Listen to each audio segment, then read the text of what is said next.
Hello mga Mima, isang magandang araw po sa ating lahat. Maganda ba? Kasi madilim, kung nakikita nyo, madilim yung video ko kasi mga Mima, ang kulimlim, yung pulog talaga.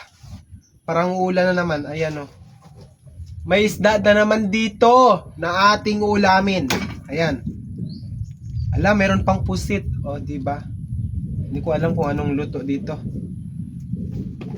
Siguro ang luto ko dito ay nilaga tapos lalagyan na natin ng itong puso.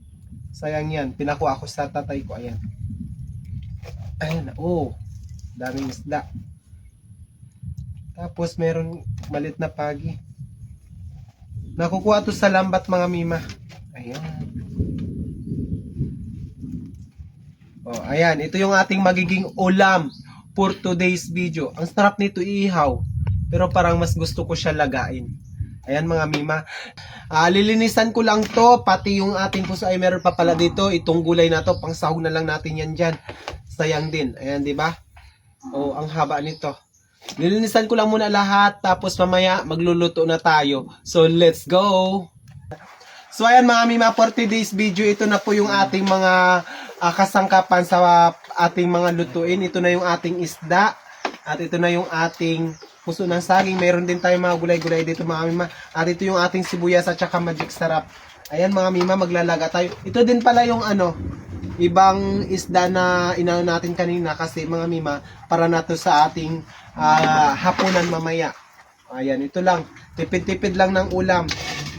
Kasi mga Mima, yung mga naman, di ko ba alam. Kahit naman kanin lang yung kakainin mo. Pag nasa tiyan mo na, wala na yung reklamo yung tiyan mo. Yung lang talaga, panlasa lang natin. Ay, nahulog na. Diba? Ilagay ko lang tama na. Ito, dito. Tignan nyo yung namin. Pakita mo sa kanila. Ayan. Yung aming kusina. Kala mo restaurant. Diba? Walang linis-linis pa. Pagkatapos nito, pagkatapos ko magluto, habang nakasalang to, linisin na natin yan. O, diba? Ilagay na natin to lahat. Tapos ito mga gulay, mamaya na lang yan. Lagyan natin ng ating sibuyas. Ito yung mga unahin natin. Ang kabiit ka ng ingat, yun. Ang dalawi, kayo nagbuto. Angit lang po. Kaya kunit dahil siya na po, bahala siya dyan. Ay, kita nga lang ba? Ito, biya. Ano natin? Ayan, diba? Lagyan natin ng sibuyas. Ayaw ka ba? Ayaw ka ba? Ay, siguro hindi pala magic sarap kasi to siya, nilaga. Lagyan natin ng sinigang mali. Mali na naman, si kabayo. Ayan dyan. Lagyan natin ng sinigang.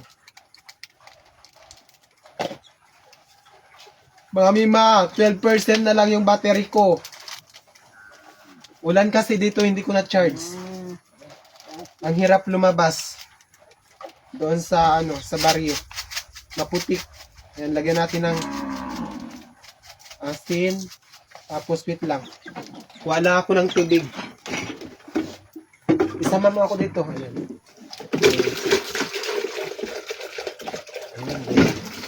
Oh, ang lakas ng apple. Ayan. Pang mabilis ng video. Isa lang ko na muna mga Mima.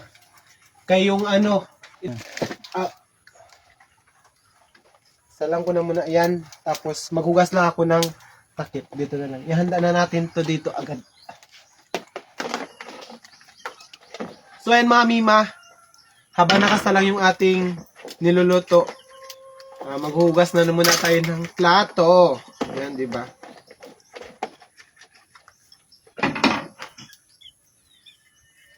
Ay, okay na pala to.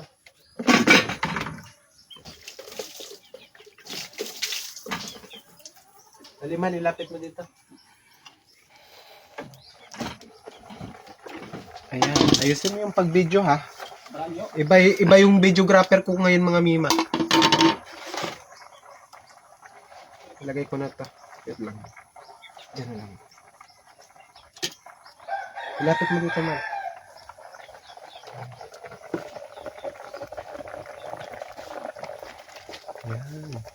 Ayan. Diba? Lagay natin dyan. Tapos ilagay ko na din tong, ilagay mo na din. Okay na.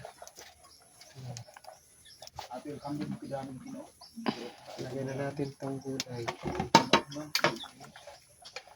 Nanginginig na yung katawan ko sa gutom talaga.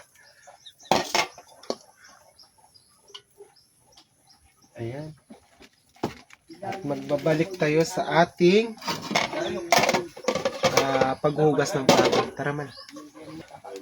So ayan mga mima, balikan natin itong ating niluluto dahil naghuhugas pa ako ng plato, magpakita mo sa kanila. Ayan, di ba? Hindi pa ako tapos talaga.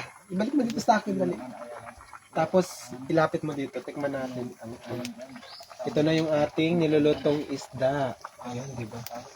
Medyo okay na to. Nilagang isda na mayroong talbos na puso ng saging, tapos mayroon tayong mga gulay-gulay dyan.